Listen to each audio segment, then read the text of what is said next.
Hello बच्चों, आज हम शुरू कर रहे हैं एक बहुत ही important chapter application of integration जो है आपकी सेकंड बुक का चैप्टर नंबर 8। आपने इंटीग्रेशन करना सीख लिया है, indefinite integral and definite integral. अब हम सीखेंगे कि इस इंटीग्रेशन का यूज़ क्या है, इसकी एप्लीकेशंस क्या हैं। We will learn about the applications of integration. तो आइए शुरू करते हैं ये चैप्टर। मैं आपसे कुछ क्वेश्चन पूछूंगा, आप मुझे उनका जवाब बताइएगा। ये आप देख रहे हैं, ये एक सर्किल है। अगर मैं आपसे कहूं कि मुझे इस सर्किल के सिर्फ ये जो शेडेड पार्ट है इसका एरिया चाहिए, तो क्या आप मुझे बता सकते हैं कि शेडेड रीजन का एरिया क्या होगा? यस, आप बहुत आसानी से बता सकते हैं। इसकी रेडियस आर है। पूरे सर्किल का एरिया होगा पाई आर स्क्वायर। और अगर मैं कहूँगा मेरे को सिर्फ ये वाला एरिया शेडेड रीजन निकालना है, तो आप बोलोगे सर इसको 4 से डिवाइड कर दीजिए। तो ये जो एरिया है शेडेड रीजन का, वो एरिया आ जाएगा 1/4 पाई आर स्क्वायर। जो भी रेडियस होगी यहाँ पर 1 2 3 वो हम यहाँ पुट कर देंगे, तो हमें इस रीजन का एरिया मिल जाएगा। मतलब अगर हमें इस रीजन का एरिया निकालना है जो कि एक सर्किल का पार्ट है, तो हमारे पास डायरेक्ट फॉर्मूला है एरिया निकालने का।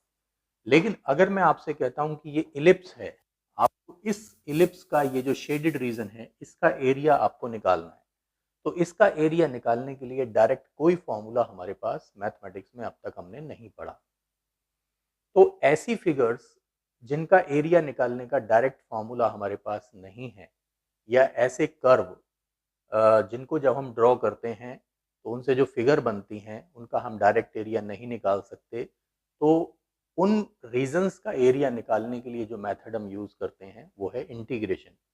इंटीग्रेशन से हम किसी भी कर्व के, जैसे आप देख रहे हैं यहाँ इलिप्स है, ये इलिप्स के नीचे का एरिया शेड हो रखा है, तो ये हम सिर्फ इंटीग्रेशन की हेल्प से निकाल सकते हैं। ठीक है, और बहुत आसानी से निकाल सकते हैं।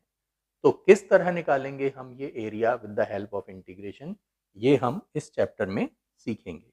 ओके, इस चैप्टर में आगे बढ़ने से पहले कुछ बेसिक नॉलेज आपको कर्व्स के बारे में होनी चाहिए। 11th क्लास में आपने दो चैप्टर पढ़े थे, straight line and conic section. Conic section में आपने पढ़ा था पैराबोला, एलिप्स, हाइपरबोला, सर्किल, और स्ट्रेट लाइन भी आपने पढ़ा था। तो यहाँ पर जो फिगर्स सबसे ज़्यादा यूज़ होंगी वो पैराबोला, इलिप्स, हाइपरबोला, सर्किल ही यूज़ होंगे, और स्ट्रेट लाइन भी यूज़ होगी। तो उनकी इक्वेशन और उनसे किस तरह का ग्राफ बनता है ये आपको पहले से पता होना चाहिए, क्योंकि इन्हीं पर बेस्ड क्वेश्चन हमारे एग्जाम में आता है। तो चैप्टर में आगे बढ़ने से पहले मैं इन कर्व्स के बारे में आपको पहले बताऊंगा कि इक्वेशन देख करके आप कैसे पहचानोगे कि ये पैराबोला है, इलिप्स है, सर्किल है या स्ट्रेट लाइन है। और अगर आपने पहचान लिया तो फिर आप उसको ड्रॉ कैसे करोगे। तो आइए देखते हैं। सबसे पहले हम पढ़ते हैं पैराबोला के बारे में। अगर कोई इक्वेशन आपको इस तरीके से इस फॉर्म में दी है, y square is equal to 4ax, या आपको दिया है x square is equal to 4ay, तो आप समझ जाइए कि वो पैराबोला की ही इक्वेशन है, उससे पैराबोला बनेगा। अगर y का स्क्वायर है और x की सिंगल पावर है, या x का स्क्वायर है y की सिंगल पावर है, तो वो जो इक्वेशन बनती है वो एक पैराबोला की इक्वेशन होती है। और पैराबोला ड्रॉ कैसे करना है, हमेशा याद रखिए, अगर y का स्क्वायर है, x की सिंगल पावर है, तो आपको जो पैराबोला ड्रॉ करना है वो सी शेप में आपको पैराबोला ड्रॉ करना है, इस तरीके से। बहुत ज़्यादा वाइड भी नहीं होना चाहिए, बहुत ज़्यादा नैरो भी नहीं होना चाहिए। और अगर x square is equal to 4ay दी है तो ये भी पैराबोला की इक्वेशन है, लेकिन इससे जो पैराबोला बनेगा वो बनेगा यू शेप में। तो यू शेप में कब बनेगा, जब एक्स का स्क्वायर होगा, वाई की सिंगल पावर होगी। और सी शेप में कब बनेगा, जब वाई का स्क्वायर होगा, एक्स की सिंगल पावर होगी। अगर कोई भी इक्वेशन इससे मैच कर रही है, जैसे y square is equal to 16x है, तो वो सारे पैराबोला सी शेप में ही बनेंगे। बस आपको ये देखना है y का स्क्वायर होना चाहिए x की सिंगल पावर, और यहाँ पर क्या देखना है, x का स्क्वायर y की सिंगल पावर। तो ये आपको याद रखना है। एक चीज और मैं आपको बताना चाहूंगा कि ये जो पॉइंट होता है, इस पॉइंट को हम बोलते हैं वर्टेक्स। और वर्टेक्स से थोड़ा आगे एक्सिस ऑफ पैराबोला, ये होती है एक्सिस ऑफ पैराबोला। इसके ऊपर एक पॉइंट होता है जिसको हम बोलते हैं फोकस। और यहाँ से एक्सिस ऑफ पैराबोला, ये जो एक्सिस है इसको बोलते हैं एक्सिस ऑफ पैराबोला। इसके परपेंडिकुलर एक लाइन होती है, इस लाइन को हम बोलते हैं लेटस रेक्टम। लेटस रेक्टम जो लाइन होती है वो एक्सिस ऑफ पैराबोला यानी इस लाइन के परपेंडिकुलर होती है। और यहाँ से यहाँ तक का जो डिस्टेंस होता है वो हमें कैसे पता चलता है? ये जो x का कोफिशिएंट है 4a, इसको 4 से डिवाइड कर दीजिए। 4a को 4 से डिवाइड करोगे तो क्या मिलेगा? a। तो यहाँ से यहाँ तक का डिस्टेंस होता है a। मतलब आप कह सकते हैं कि इस लाइन की जो इक्वेशन है वो होती है x = a। तो आप मुझे बताएंगे इस पैराबोला में a की वैल्यू क्या है? यहाँ पर x का कोफिशिएंट 16 है। 16 को अगर आप 4 से डिवाइड करेंगे तो आपको मिलेगा 4। तो ये डिस्टेंस हो जाएगा 4 और उस केस में इस लाइन की इक्वेशन हो जाएगी x = 4। तो ये बहुत बेसिक सी नॉलेज है, ये आपको पता होना चाहिए। इसी तरह ये वर्टेक्स है और यहाँ से इसकी axis of parabola y axis है। यहाँ पर एक पॉइंट होता है जिसको बोलते हैं फोकस और एक्सिस ऑफ पैराबोला के परपेंडिकुलर एक लाइन बनती है, इसको हम बोलते हैं लेटस रेक्टम। और यहाँ से यहाँ तक का डिस्टेंस कैसे पता चलता है? y के कोफिशिएंट को 4 से डिवाइड कर दो तो ये a आ जाएगा। तो इस लाइन की इक्वेशन हुई y = a, क्योंकि ये y एक्सिस पर बन रहा है डिस्टेंस। ओके, तो इतनी नॉलेज आपको पैराबोला के बारे में होनी चाहिए। एक छोटी सी इंफॉर्मेशन मैं और देना चाहूंगा पैराबोला के बारे में आपको। अगर कोई इक्वेशन आपको इस फॉर्म में दी है y² = 4ax, x में से कुछ माइनस किया हुआ है उन्होंने, आप देख लीजिए इसको अच्छे तरीके से, तो ये इक्वेशन भी पैराबोला की ही इक्वेशन है। लेकिन इसका जो ग्राफ है, इसका जो कर्व है वो कैसे बनेगा? यस, सी शेप में ही बनेगा, सी शेप में ही बनेगा, इस तरीके से बनेगा। आप कहेंगे सर ये ओरिजिन से क्यों नहीं पास हो रहा? क्योंकि यहाँ x - b दिया हुआ है। अगर यहाँ x - 0 होता तो पिछले वाली इक्वेशन बन जाती 4ax। अगर b 0 होता तो इस फॉर्म में बनती इक्वेशन। अब b 0 नहीं है तो आपको ओरिजिन से b यूनिट के डिस्टेंस पर, जो नंबर यहाँ दिया है, ओरिजिन से उतने यूनिट के डिस्टेंस पर वर्टेक्स को रखना है। मतलब पैराबोला को इस तरीके से आपको ले जाना है, ये भी आपको याद रखना है। इसी तरीके से अगर इक्वेशन आपको दी है x² =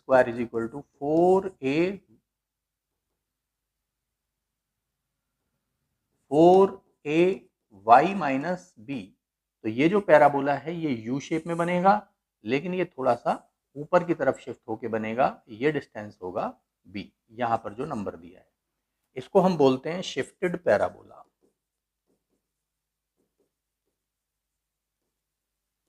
होप ये आपको समझ में आ गया होगा। आ गया सबको? चलिए आगे चलते हैं। ये बात मैंने बताई आपको पैराबोला के बारे में। अब हम बात करते हैं इलिप्स के बारे में। इलिप्स की इक्वेशन होती है x² / a² + y² / b² = 1। अगर कोई भी इक्वेशन आपको इस फॉर्मेट में दी है तो आप समझ जाइए वो इलिप्स की इक्वेशन है। इलिप्स दो तरीके से बनता है। पहले मैं पहला तरीका आपको बताता हूं।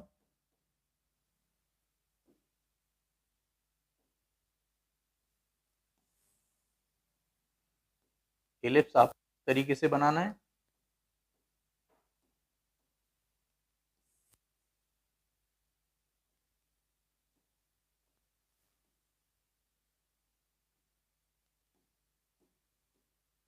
बस ये याद रखना है कि जब आप इलिप्स बनाओगे सबसे पहले इस इक्वेशन को देख लीजिए। अगर x² का कोफिशिएंट 1/a² है, y² का कोफिशिएंट 1/b² है, तो आप समझ जाइए कि ये इलिप्स की इक्वेशन है और आपको इलिप्स ही बनाना है। यहाँ पर ये आपको ध्यान रखना है कि x² के नीचे है a², तो ये जो डिस्टेंस होता है ओरिजिन से लेके यहाँ तक का जो डिस्टेंस है ये a होता है और इसके नीचे b² है, तो यहाँ से आपको b मिलेगा। यहाँ से यहाँ तक का डिस्टेंस होता है b। यहाँ पर साफ साफ दिखाई दे रहा है कि a जो है वो b से बड़ा है, ये डिस्टेंस बड़ा है और ये डिस्टेंस छोटा है। तो याद रखिए अगर a b से बड़ा है तो a² भी b² से बड़ा होगा। मतलब अगर इक्वेशन में आपको यहाँ 25 दिया है, यहाँ 16 दिया है, मतलब a² b² से बड़ा है, तो आपको हॉरिजॉन्टल इलिप्स बनाना है इस तरीके से। वैसे तो ज़्यादातर जो क्वेश्चन आता है उसमें न्यूमेरिकल फिगर्स नहीं दी होती हैं, a² b² ही दिया होता है और ऐसा कुछ भी नहीं दिया होता a is greater than b। तो फिर आपको इसी शेप में बनाना है, बाय डिफॉल्ट हॉरिजॉन्टल इलिप्स ही बनाना है। लेकिन अगर आपको न्यूमेरिकल फिगर्स दे दिए, सपोज यहाँ 16 दे दिया, यहाँ 9 दे दिया, a स्क्वायर b स्क्वायर से बड़ा है, तब आपको इस तरह का इलिप्स बनाना है। ये डिस्टेंस a है और ये डिस्टेंस b है। ओके, दूसरा इलिप्स अगर मान लीजिए आपको दिया है x square upon a square plus y square upon b square is equal to 1, लेकिन ए बी से छोटा है, मतलब ए स्क्वायर बी स्क्वायर से छोटा है, तो जो इलिप्स हमारा बनेगा वो बनेगा इस तरीके से, मतलब वर्टिकल इलिप्स बनेगा। ओके, ये डिस्टेंस इसमें ए होगा और ये डिस्टेंस बी होगा। यहाँ पर ए छोटा है और बी बड़ा है। लेकिन अगर आपको सिर्फ इक्वेशन दी है, उसमें ए और बी के बारे में कि कौन सा बड़ा है कौन सा छोटा है ऐसा कुछ भी नहीं बताया, तो आप हॉरिजॉन्टल इलिप्स ही बनाओगे उस केस में। और ज़्यादातर 99% क्वेश्चन में हमको जनरल इक्वेशन दी होती है और हम इसी तरह का इलिप्स बनाते हैं। आई थिंक ये आपको समझ आ गया होगा। ओके, आगे बढ़ते हैं। अब हम पढ़ेंगे सर्किल के बारे में। तो सर्किल के बारे में आपको अच्छे से पता होना चाहिए, क्योंकि बहुत सारे क्वेश्चन हमारे सर्किल पर बेस्ड होंगे। आप याद रखिए, सर्किल की जनरल इक्वेशन होती है x माइनस एच का whole square plus y minus k का whole square is equal to r square. अगर कोई भी इक्वेशन आपको इस फॉर्म में दी है तो आप समझ जाइए वो सर्किल की इक्वेशन है। आप कहेंगे सर इलिप्स की इक्वेशन में भी एक्स स्क्वायर और वाई स्क्वायर दिया होता है। बेटा, जब इलिप्स की इक्वेशन होती है तो उसमें एक्स स्क्वायर वाई स्क्वायर होता है, लेकिन उनके जो कोफिशिएंट होते हैं 1 upon a square 1 upon b square, वो दो डिफरेंट नंबर्स होते हैं। लेकिन जो सर्किल की इक्वेशन होती है, जब आप इसको खोलोगे तो एक्स स्क्वायर आएगा, वाई स्क्वायर यहाँ पे आएगा और दोनों का कोफिशिएंट सेम आएगा। अगर कोई भी ऐसी इक्वेशन आपको दी है जिसमें एक्स स्क्वायर और वाई स्क्वायर प्रेजेंट हैं और उनके कोफिशिएंट्स इक्वल हैं, तो आप समझ जाओ वो सर्किल की इक्वेशन है। और सर्किल की इक्वेशन से सर्किल को ड्रॉ करने के लिए आपको दो चीजों की जरूरत होती है। एक तो सर्किल का सेंटर आपको पता होना चाहिए और एक सर्किल की रेडियस आपको पता होनी चाहिए। तो इस इक्वेशन से सेंटर और रेडियस कैसे रीड करते हैं, ध्यान से देखिए। सेंटर होगा इसका, यहाँ ये जो नंबर लिखा हुआ है माइनस एच और माइनस के, इन दोनों का साइन चेंज कर दीजिए, एच के, तो ये इसका सेंटर होगा। और रेडियस जो राइट साइड में यहाँ पर लिखा है उसका अंडर रूट कर लीजिए, तो आपको रेडियस मिल जाएगी। फॉर एग्जाम्पल, अगर आपको दिया है x माइनस 1 का whole square plus y minus 1 का whole square is equal to 25, ऐसा कुछ आपको दिया है और आपको इसका सेंटर निकालना है, तो आप देखते हैं सेंटर होगा इसका 1,1 और इसकी रेडियस होगी 25 का अंडर रूट 5। अगर आपको सर्किल दिया है x square plus y square is equal to 1, तो आप देख रहे हैं यहाँ पर h और k दोनों की वैल्यू 0 है, तो सेंटर होगा 0 0 और रेडियस होगी 1 का अंडर रूट 1। आई थिंक सबको समझ आ रहा होगा। अगर आपको सर्किल दिया है x square plus y square is equal to 32, तो इसका सेंटर होगा 0 0 और इसकी रेडियस होगी अंडर रूट 32। अंडर रूट 32 को हम लिख सकते हैं 16 इंटू 2, मतलब 4 रूट 2। आई थिंक ये बात भी आपको अच्छी तरह समझ में आ गई होगी। ये सारे सर्किल्स हैं, इनको पहचान लीजिए अच्छे तरीके से। ये सारे सर्किल की इक्वेशंस हम क्वेश्चन में यूज भी करेंगे। अब सपोज आपको ये सर्किल की इक्वेशन दी है, आपने इसका सेंटर भी निकाल लिया, रेडियस भी निकाल ली, अब आप इसको ड्रॉ करना चाहते हैं तो बहुत आसानी से ड्रॉ हो जाएगा। आप एक सर्किल बनाइए, ये एक्स एक्सिस है, ये वाई एक्सिस है, तो आप देखिए इसका सेंटर है 0 0, सेंटर 0 0 है और रेडियस कितनी है 1, तो यहाँ से यहाँ तक का डिस्टेंस 1 है, तो ये पॉइंट हो जाएगा 1,0, क्योंकि ये एक्स एक्सिस पे लाई करता है। इस सर्किल को देखिए, इस सर्किल का सेंटर 0 0 है और रेडियस है 4 रूट 2, तो अगर हमें इसको ड्रॉ करना है तो बहुत आसानी से ड्रॉ कर सकते हैं। ये सेंटर है 0 0 और रेडियस है 4 रूट 2, तो ये डिस्टेंस, ये पॉइंट होगा 4 रूट 2, 0, मतलब सेंटर 0 0 लेना है और जो भी आपको रेडियस दी है 1 लेना है तो इसको 1 लिख दीजिए, 4 रूट 2 लेना है 4 रूट 2 लिख दीजिए, 5 लेना है 5 लिख दीजिए। सर्किल का साइज ना बहुत ज़्यादा बड़ा बनाना है ना बहुत ज़्यादा छोटा बनाना है, ठीक है। ग्राफ पेपर पे एग्जाम में बनाना जरूरी नहीं है, आप अपनी नॉर्मल कॉपी पर ही ये फिगर बनाएंगे, तो फिगर बनाने की प्रैक्टिस आप कर सकते हैं। तो इतनी इंफॉर्मेशन आपको सर्किल के बारे में जरूर होनी चाहिए कि आप इक्वेशन को देख लें, पहचान लें और उसे ड्रॉ कर सकें। ठीक है, अब हम बात करते हैं, हमने क्या क्या पढ़ लिया, पैराबोला पढ़ लिया, इलिप्स पढ़ लिया, सर्किल पढ़ लिया। अब हम पढ़ेंगे स्ट्रेट लाइन के बारे में। स्ट्रेट लाइन की बहुत सारी फॉर्म होती हैं, लेकिन जो फॉर्म आप इस चैप्टर में यूज करेंगे उनके बारे में मैं आपको बता देता हूँ। सबसे इंपॉर्टेंट फॉर्म है x upon a plus y upon b is equal to 1। अगर आपको ऐसी कोई इक्वेशन दी है जिसमें x और y की सिंगल सिंगल पावर है, तो आप समझ जाइए कि वो सर्किल की इक्वेशन, वो स्ट्रेट लाइन की इक्वेशन है। अब इसे ड्रॉ कैसे करना है समझिए, ये x एक्सिस है, ये y एक्सिस है। ये जो इक्वेशन आपको दिखाई दे रही है इसको बोलते हैं intercept form of the line. Intercept form of the line. तो आपको क्या करना है, x एक्सिस पर a यूनिट का डिस्टेंस लेना है a, और y एक्सिस पर b यूनिट का डिस्टेंस लेना है, और इन दोनों पॉइंट्स को ज्वाइन करके आपको एक लाइन बना देनी है। तो ये जो लाइन आपको नजर आ रही है, ये लाइन इस इक्वेशन को रिप्रेजेंट करती है। आ गया समझ? अगर सपोज आपको बनाना है x plus y is equal to 1, ध्यान से देखिए, इसका ग्राफ बनाना है आपको। तो यहाँ पर देखिए, इससे अगर इसको कंपेयर करेंगे तो यहाँ a और b है, यहाँ a और b की वैल्यू, इसका डिनोमिनेटर 1 है, तो आप बहुत आसानी से ड्रॉ कर सकते हैं। x एक्सिस पे 1 यूनिट का डिस्टेंस लीजिए, y एक्सिस पर भी 1 यूनिट का डिस्टेंस लीजिए, और दोनों पॉइंट्स को मिला करके लाइन बना दीजिए। Is that clear? अगर आपको बनाना है, मान लीजिए x minus y is equal to 1, तो आप इसे ऐसे भी लिख सकते हैं, x upon 1 plus y upon minus 1 is equal to 1। और अब आप इसे ड्रॉ कर सकते हैं कैसे, x एक्सिस पर डिस्टेंस लेना है आपको 1 यूनिट, और y एक्सिस पर डिस्टेंस लेना है माइनस 1 यूनिट, और इन दोनों पॉइंट्स को मिला करके आपको लाइन बनानी है। तो इस तरीके से लाइन बनाने की प्रैक्टिस आप कर सकते हैं। ओके, अब सपोज आपको फॉर्म दी है हमें लाइन की x is equal to y, ये भी स्ट्रेट लाइन की इक्वेशन है, ये भी आपको बहुत जगह मिलेगी। अगर आपको ऐसी लाइन को ड्रॉ करना है, ये x एक्सिस है, ये y एक्सिस है, तो आपको x एक्सिस के साथ 45 डिग्री पर एक लाइन बनानी है। ये लाइन रिप्रेजेंट करेगी इस इक्वेशन को, राइट? अगर आपको बनाना है x is equal to minus y, इसका ग्राफ अगर आपको बनाना है, तो ये भी स्ट्रेट लाइन है। ये कैसे बनेगा, ये x एक्सिस है, ये y एक्सिस है, तो यहाँ से x एक्सिस से 135 डिग्री के एंगल पर एक लाइन बना दीजिए। ये लाइन रिप्रेजेंट करेगी x is equal to minus y. तो ये सारी फॉर्म्स हैं स्ट्रेट लाइन की जो आपको पता होनी चाहिए। ये जो मैंने सारी फॉर्म बताई हैं, ये स्टैंडर्ड फॉर्म हैं जिन्हें देखते ही आप लाइन को ड्रॉ कर सकते हैं।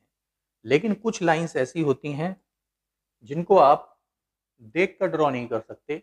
सपोज आपको लाइन दी है 3x plus 4y is equal to 12, ये लाइन आपको ड्रॉ करनी है। तो इस लाइन को ड्रॉ करने के भी बहुत सारे तरीके हैं। जब क्वेश्चन आएगा तो मैं आपको बताऊंगा कि इस टाइप की लाइन जो होती है उनको किस तरीके से फिगर में ड्रॉ किया जाता है। ओके, अब बेटा इस फिगर को आप ध्यान से देखिए, और अब मैं आपको बताऊंगा कि इंटीग्रेशन की हेल्प से किसी रीजन के एरिया को किस तरीके से निकाला जाता है। ये जो आप शेडेड रीजन देख रहे हैं, ये एरिया हम किसी फॉर्मूले से नहीं निकाल सकते, लेकिन इंटीग्रेशन की हेल्प से हम आराम से निकाल सकते हैं। तो अब आप मेरी बात ध्यान से सुनिएगा कि इस इंटीग्रेशन को, इस रीजन के एरिया को हम किस तरीके से इंटीग्रेशन की हेल्प से निकालेंगे। अब ध्यान से सुनिए, ये जो रीजन आप देख रहे हो, सबसे पहले आपको इसमें ये देखना है कि इसकी बाउंड्रीज क्या हैं। आप देखिए, इसकी एक बाउंड्री है ये लाइन, दूसरी बाउंड्री है ये लाइन, और तीसरी बाउंड्री है ये। मैं आपको जो तरीका बता रहा हूँ वो सबसे सिंपल तरीका है एरिया निकालने का। तो जो इसकी बाउंड्रीज हैं, आप उनमें ये देखिए कि क्या उसकी एक बाउंड्री एक्स एक्सिस या वाई एक्सिस है। हाँ, हमें साफ नजर आ रहा है कि इसकी जो एक बाउंड्री है वो एक्स एक्सिस है। तो आपको क्या करना है, सबसे पहले इंटीग्रेशन फॉर्म करना है, और यहाँ पे लिखना है आपको dx। कब लिखना है dx? जब इसकी एक बाउंड्री x एक्सिस होगी तब आपको यहाँ dx लिखना है। अगर इसकी बाउंड्री y एक्सिस होगी, ये वाली एक्सिस बाउंड्री होगी, तो आपको यहाँ dy लिखना है, राइट? दूसरी बाउंड्री है ये कर्व, इस कर्व की इक्वेशन आपको दी जाएगी, सपोज इस कर्व की इक्वेशन आपको दी है y square is equal to 4ax, तो आप यहाँ से y की वैल्यू निकालेंगे, y की वैल्यू आएगी अंडर रूट 4ax। तो दूसरी बाउंड्री आपको जो कर्व दिया होगा वहां से y की वैल्यू जो होगी वो दूसरी बाउंड्री होगी, तो यहाँ पर फंक्शन की जगह आपको y की वैल्यू लिखनी है under root 4ax। Under root 4ax मतलब आपने जो दूसरी बाउंड्री है ये कर्व उसको यहाँ पर मेंशन कर दिया। एक बात का ध्यान रखना है कि अगर आपने यहाँ dx लिखा है तो ये फंक्शन भी आपको x की टर्म्स में ही लिखना है, मतलब फंक्शन से y की वैल्यू निकालनी है x की टर्म्स में और यहाँ पर रखनी है। ऐसा नहीं हो सकता कि यहाँ dx है और यहाँ y की टर्म्स में लिख दें। यहाँ dx है तो यहाँ भी x की टर्म में लिखेंगे, यहाँ dy होगा तो यहाँ भी y की टर्म में ही आप लिखेंगे। ओके, तो आपको समझ में आया? दूसरी बाउंड्री हो गई ये वाला कर्व और तीसरी बाउंड्री है ये वाली लाइन। तीसरी बाउंड्री मतलब यहाँ पर हमको ये लिमिट्स पुट करनी है डेफिनेट इंटीग्रल की। वो लिमिट्स कैसे पता चलती हैं? आप ये देखिए कि ये जो एरिया आप शेडेड एरिया है, ये एरिया कहाँ से शुरू हो रहा है? एक्स एक्सिस पर ये 0 से शुरू हो रहा है और कहाँ तक जा रहा है? ए तक जा रहा है। तो ये एरिया 0 से शुरू हो रहा है एक्स एक्सिस पर और ए तक जा रहा है, तो आप यहाँ लिखोगे 0 और यहाँ लिखोगे आप ए। तो जब आप इस इंटीग्रेशन को सॉल्व करोगे तो आपको ये शेडेड रीजन मिल जाएगा। आ गया समझ में? और अगर आपको ये नीचे का रीजन भी निकालना है तो ये ऊपर वाले रीजन का डबल हो जाएगा, तो आप इसे 2 से मल्टीप्लाई कर देंगे तो आपको ये पूरा रीजन मिल जाएगा। और अगर आपको सिर्फ ऊपर ऊपर का निकालना है तो 2 से मल्टीप्लाई नहीं करेंगे और डेफिनेट इंटीग्रल सॉल्व करना आप अच्छी तरीके से जानते हैं। तो आइए एक क्वेश्चन करते हैं, उससे आपको आइडिया लग जाएगा कि किस तरीके से हम क्वेश्चन को सॉल्व करेंगे। आप इस क्वेश्चन को पढ़ लें ध्यान से।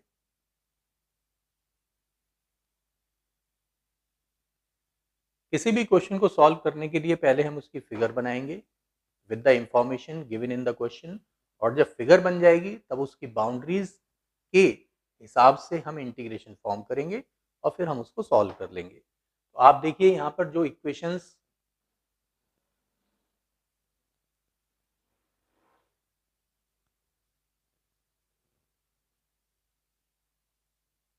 हमको दी हुई हैं वो इक्वेशन किस किस चीज की इक्वेशन है? पहली इक्वेशन है y square is equal to 16x। आप देख रहे हैं, बता सकते हैं किस चीज की इक्वेशन है? अभी मैंने बताया था थोड़ी देर पहले, ये पैराबोला की इक्वेशन है और पैराबोला किस शेप में बनेगा? सी शेप में बनेगा, क्योंकि y का स्क्वायर दे रखा है, x की सिंगल पावर है। तो मैं क्या करता हूँ, पैराबोला ड्रॉ कर लेता हूँ।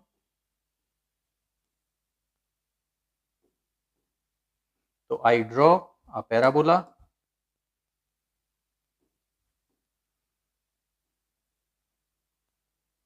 ये मैंने पैराबोला ड्रॉ कर लिया। पैराबोला आपको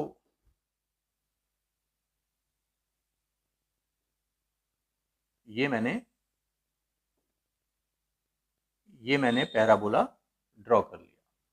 ओके, पैराबोला आपको सी शेप में ड्रॉ करना है क्योंकि इक्वेशन उसी फॉर्म में मेरे को दी हुई है। पैराबोला ड्रॉ हो गया। दूसरी इक्वेशन है x is equal to 4। x is equal to 4 आपको क्या करना है, x एक्सिस पर 4 यूनिट का डिस्टेंस लेना है और यहां से आपको एक लाइन बना देनी है। ये लाइन रिप्रेजेंट कर रही है किसको? x इज इक्वल टू 4 को। तो अब अकॉर्डिंग टू द क्वेश्चन वो ये कह रहा है कि आपको इस पैराबोला के और इस लाइन के बीच में जो एरिया सैंडविच हो रहा है ये एरिया आपको निकालना है, मतलब आपको इस रीजन का एरिया भी निकालना है और इस रीजन का एरिया भी निकालना है। तो मैं क्या करूंगा, सबसे पहले अपर रीजन का एरिया निकालूंगा और उसको 2 से मल्टीप्लाई कर दूंगा तो लोअर रीजन का एरिया भी आ जाएगा। तो बिल्कुल वैसा ही क्वेश्चन है जैसा अभी मैंने आपको बताया था। सबसे पहले क्या चेक करेंगे, इसकी बाउंड्री। एक्स एक्सिस है इसकी एक बाउंड्री, या वाई एक्सिस है, साफ साफ नजर आ रहा है इसकी एक बाउंड्री एक्स एक्सिस है, तो डी एक्स से शुरुआत करेंगे। और अगर यहाँ डी एक्स लिखा है तो यहाँ भी एक्स की टर्म में लिखेंगे। यहाँ से y की वैल्यू निकाल लेते हैं, y की वैल्यू आएगी अंडर रूट 16x, लिख दिया यहाँ पर। और लिमिट, ये एरिया 0 से शुरू हो रहा है 4 तक जा रहा है, तो यहाँ लिखेंगे 0 to 4 और 2 से मल्टीप्लाई करेंगे। क्यों बता सकते हो आप मुझे? क्योंकि मुझे नीचे का एरिया भी निकालना है। ओके, क्वेश्चन के अकॉर्डिंग वो एरिया निकालना है जो पैराबोला और लाइन के बीच में सैंडविच हो रहा है।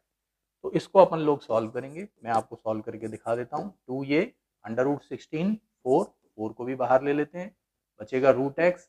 रूट एक्स का इंटीग्रेशन होता है x की पावर 3/2 अपॉन 3/2, तो अपॉन जो 3/2 होगा उसका 2/3 मैं यहाँ लिख देता हूँ।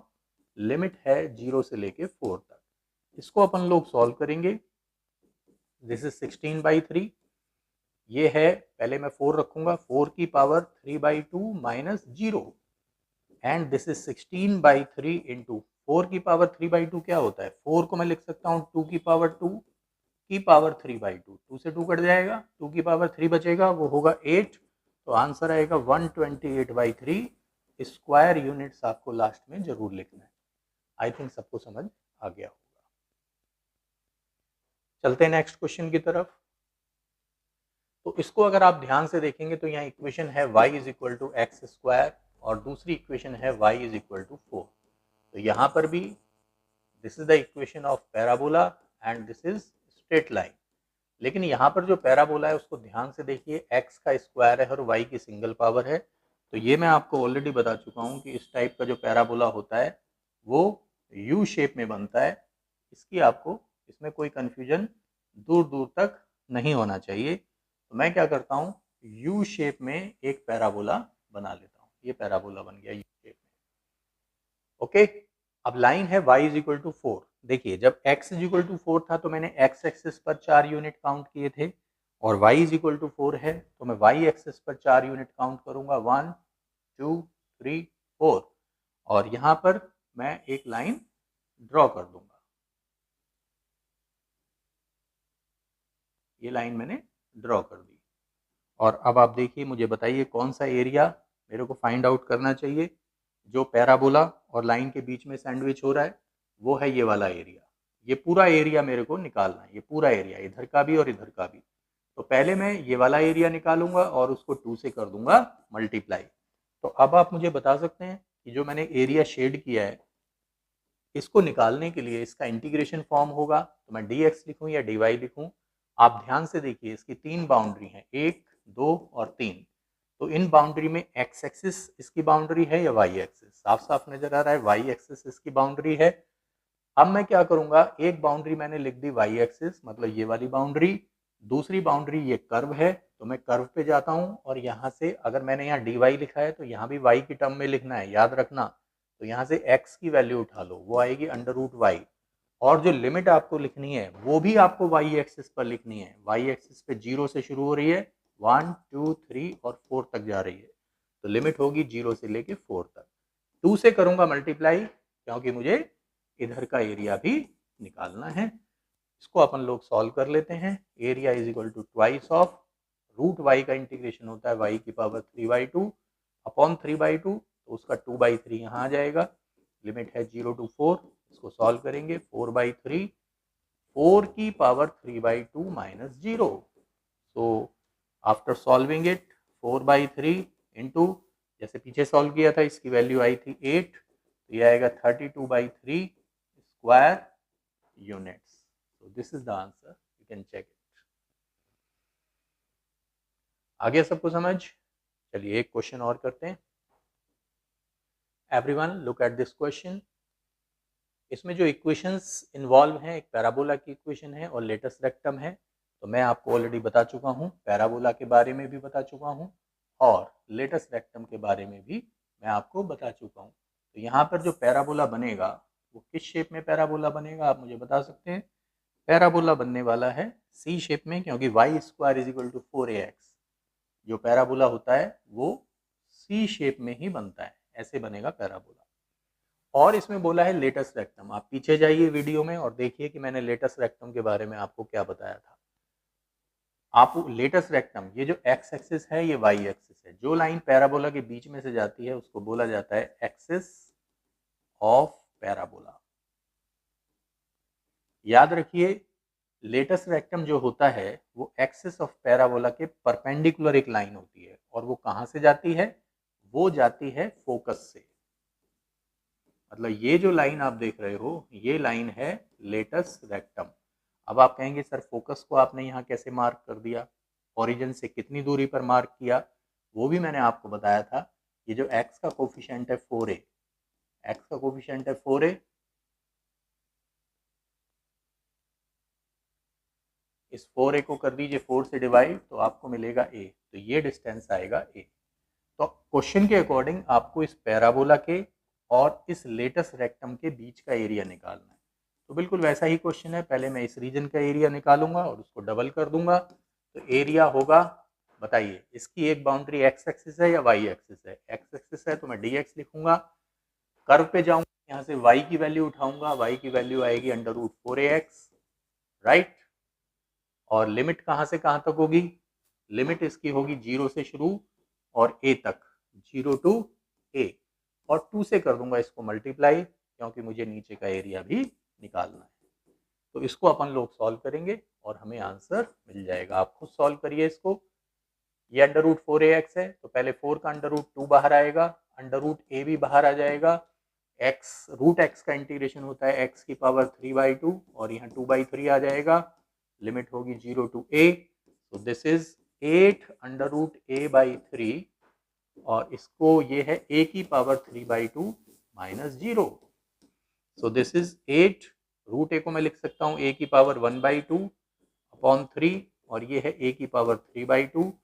अब इनकी पावर को ऐड करिए तो क्या आएगा? 8a² / 3 square units. So this is the answer.